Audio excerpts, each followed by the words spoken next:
je m'appelle Maoli et je suis tutrice en biologie. Pour cette vidéo, nous allons faire un rappel général sur le chapitre des ligands et récepteurs. Alors, tout d'abord, le ligand, c'est le premier messager. Il peut envoyer des signaux endocrines, paracrines ou autocrines. Un signal endocrine, c'est lorsque la cellule émettrice se trouve à distance de la cellule réceptrice. Et un signal paracrine, c'est lorsque la cellule émettrice se trouve à proximité de la cellule réceptrice.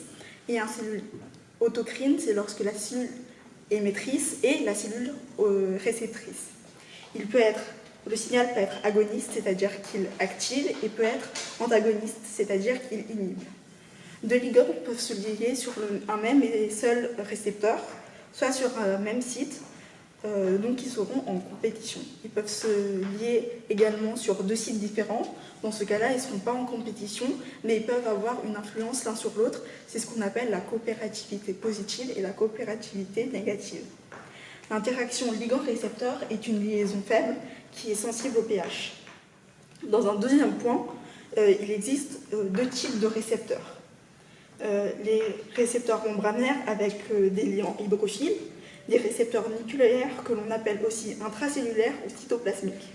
Ces récepteurs sont libres dans le cytosol avec des ligands lipophiles et hydrophobes pour que ceux-ci puissent traverser la membrane. Une fois que le complexe récepteur-ligand est formé, il y a une transduction du signal, c'est-à-dire que les transducteurs inactifs deviennent actifs, ce qui crée une amplification du signal. Il y a trois classes de récepteurs à connaître par cœur. Il y a la classe 1, les canaux à barrière de transmission. Ce sont les protéines oligométriques qui sont composées de 4 sous-unités. Ils réalisent un transport actif qui possède un canal hydrophile. Parmi les canaux à barrière de transmission, on compte les canaux à voltage dépendant. Attention, ce ne sont pas des récepteurs, mais ce sont des canaux. Et les récepteurs dépendants des ligands, qui est la dernière catégorie parmi la classe 1, les canaux à barrière de transmission. Il y a la classe 2, qui sont les récepteurs à 7 domaines transmembranaires et liés aux protéines GPCR. Il existe trois grandes familles. La rhodopsine, les récepteurs d'hormones peptidiques et le récepteur glutamate métabotropique. Enfin, la classe 3 de récepteurs sont les récepteurs membranaires à activité enzymatique. Dans ce cours, il y a un petit peu plus de réflexion. Il y a notamment des graphes à bien comprendre pour pouvoir répondre aux questions. La liaison récepteur-ligand est une liaison thermodynamique que l'on peut écrire de la manière suivante. R plus L donne le complexe RL. Cette équation se caractérise par deux constantes de vitesse thermodynamique K1, K plus 1, la vitesse de formation du complexe binaire RL, et K-1 qui est la vitesse de dissociation du complexe RL. Cet équilibre possède également une constante de dissociation que l'on appelle KD et une constante d'association Ka définie par les équations suivantes. KD est égal à 1 sur Ka. KD et Ka sont donc inversement proportionnels. Et KD est égal à K-1 sur K plus 1. Dans un deuxième point, nous allons voir que ce graphe-là qui est très important. Alors, ce graphe s'appelle l'isotherme de Langmuir.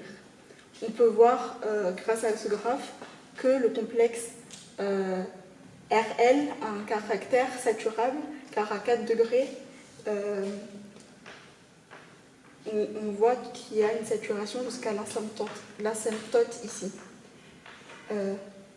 Mais à 37 degrés, c'est-à-dire à température corporelle, il y a une saturation qui se fait plus difficilement à cause d'un principe de rétroinhibition. Ce graphique nous permet de trouver Bmax qui se trouve à l'asymptote horizontale de la courbe, ici, et le KD, qui est la concentration en ligand pour laquelle on atteint la moitié de Bmax. Bmax, c'est le nombre ou la concentration maximale de ligands qui peuvent se lier au récepteur R. Sur l'approche de Scratchard, ça c'est une linéarisation de ce graphique-là de la fonction hyperbolique pour mieux mesurer le KD et Bmax. Il existe alors différents types de graphiques. Lorsqu'il y a un seul type de récepteur, comme nous l'avons vu là, mais également lorsqu'il y a plusieurs types de récepteurs. Dans ce cas, le graphique sera de cette forme-là.